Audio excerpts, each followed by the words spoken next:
Welcome back, everybody. We are here today on our first Cabral HouseCall of the weekend. This is my opportunity, my chance to see what is on the minds of our community, see what questions they have around health and wellness and anti-aging and high-performance health and so much more. So sometimes we get practitioner questions, sometimes we get patient and client-based questions. Always happy to answer those. Just have to give you the disclaimer that nobody, including myself, can give you medical advice, medical treatment plans, medical cures, or medical diagnosis over a podcast. So let's give you something better though, a place to get started, a second opinion, a way to find the underlying root cause to what ails you, all right? So if you want to read along with today's questions, always fun to see exactly how it was written in from the community. That is at stephencabral.com/2731. All right, let's get started.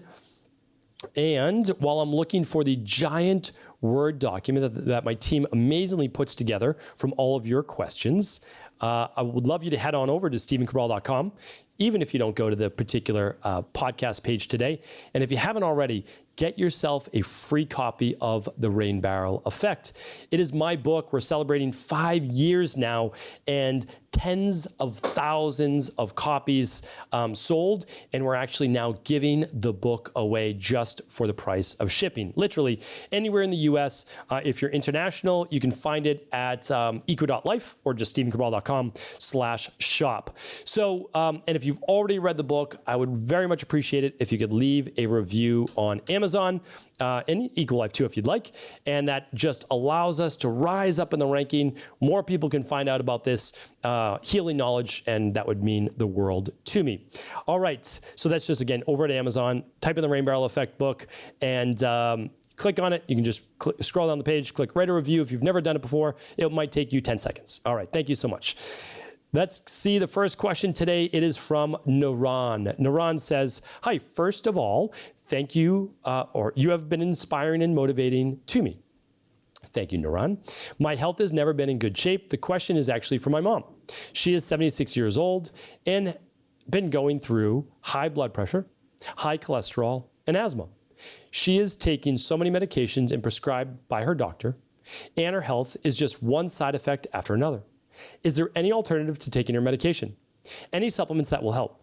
And if there are supplements that will help, can she discontinue her prescription? All right, Naran, thank you so much. I appreciate you. You sound also like a new member to our community, which we are welcome to have you. We love to have you.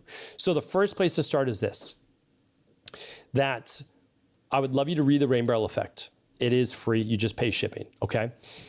Then you can go to stephencabral.com/podcasts and type in high cholesterol, high blood pressure, asthma, and all the different shows on it will come up.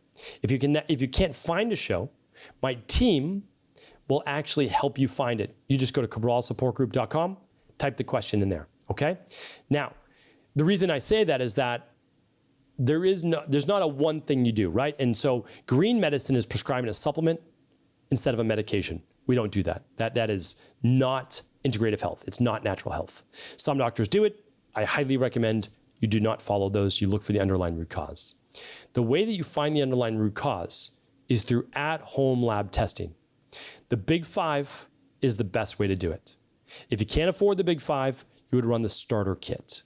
The second best way to get started. Now, if you can't do that, and again, I can't give you medical advice, you look into something which is talked about in the Rain Barrel Effect, which is something like a 21-day functional medicine detox, and then starting with nutrition and getting in the 10,000 steps per day.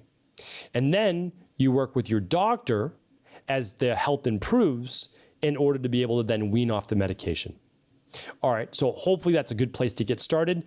And then again, we'll help you with any degree that you want, or if you want to work with a practitioner, go to integrativehealthpractitioner.org and then just click on the practitioners tab and look for level 2.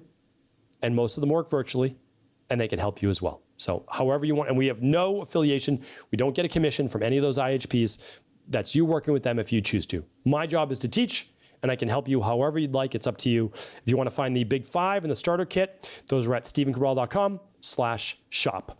And that's where all of our functional medicine resources are. Thank you, Naran, for writing in. Carl's up next. Hi, Dr. Cabral. I've noticed recently that I'm losing the connective tissue or caulking around my fingernails. The skin is brittle and rubs off. This has caused inflammation and soreness, making every task difficult. I've had the nail on my middle finger removed because the knuckle was inflamed, which made the nail grow awkwardly. Other fingers look like they are following suit. Any help would be appreciated. Happy to help with this, Carl. I've actually worked on this many, many times with many clients. And one of the things that's been successful is running what's called the big three. And that's just the digestive bundle. And what we found is that there's often a digestive issue that's creating almost like an eczema or a high inflammatory skin issue that seems to be around the nails, oftentimes a yeast or fungal based issue. So I just want to share that with you. Again, not a diagnosis. Now, let's say you can't do that. Well, there's a couple things you can do right away. The first one is you can apply apple cider vinegar. All right, that's one. The second is that you could actually do what is a Epsom salt soak. So you fill your sink with about 2 to 3 tablespoons of, not Epsom salt. Epsom salt would work. There's actually nothing wrong with that. But you add baking soda to that. And the baking soda, which is a high alkaline substance, can kill a fungus or something like that that might be around the nail. Now, if there's ever any irritation or getting worse, you of course stop. Again, I'm not giving medical advice. And then afterwards, you can apply a little coconut oil. Add a little bit of tea tree oil to that as well if you'd like to help kill anything topical in the nails. Now, oftentimes though, it's internal, working itself externally. So we actually want to look to see if there are digestive-based issues, and running the gut-based tests could be a very good start. All right? So that's my first place for you to get started. And then if you haven't already done though, using things like the daily nutritional support and the daily omega-3 support, I can't recommend those enough. All right, Gianna is up, and Gianna says, hi, I have 2 questions. How do you recommend increasing produce intake with a client who is adamant that they do not like vegetables and seem unwilling to incorporate more? I don't want them to have to depend on spending a lot of money on powders and supplements. All right, so the first question, happy to help. So we teach this inside of IHP Mastery, which is basically life coaching, becoming a life coach as well, besides a health coach. And it is teaching a person to go back to their why. So here's the thing. You don't want to take nutritional supplements, and you don't want to eat brightly colored fruits and vegetables. Okay. So then that means basically that you're living on an inflammatory diet, and you're living on a very acid-based diet. Now, again, I don't want to get too much into acid and alkaline today. I understand the blood maintains a 7.356, but there are cellular, intestinal, mitochondrial. There are different parts of the body that use minerals differently, which is what helps buffer acid. So the body buffers acid with the kidneys and the lungs. Again, I'm not going to get too deep on this, but just for the people out there that always like to go back to the outside of the onion arguments, just wanted to share that. Okay, so we got that out of the way. I got that off my chest. And so here's the thing. There is no other diet in the world that has been shown to help people get to 100 years old in a healthy way, except for a Mediterranean-style diet. And those include 7 to 10 servings of fruits and vegetables every day. You can make them all vegetables if you'd like, totally up to you. But when you look at all the blue zones and all the centenarians and everybody that's got to that point, except for like the ultimate outliers, that's what they do, right? Simple diet, fruits and vegetables. Of course, they incorporate some proteins. I'm not saying that. None of them were vegan. Actually, one group was vegan, but that's it.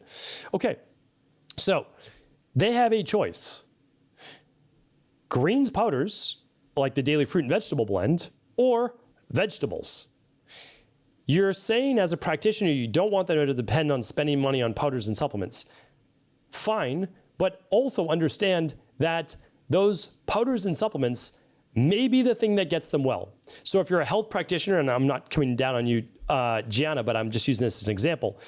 In the Rain Barrel Effect, I wrote about the de-stress protocol. It's diet, exercise, stress reduction, toxin removal, rest, emotional balance, scientifically backed supplements, and a success mindset. Supplements is one part of those. I don't know many people who can overcome really debilitating diseases without using some nutritional supplements because their digestion's weak, their body's weak, they need to get nutrients in a very easy and absorbable form. So why wouldn't we want to use nutritional supplements? Like where's this being adamant in general that people have to be like, you can't use nutritional supplements? Why?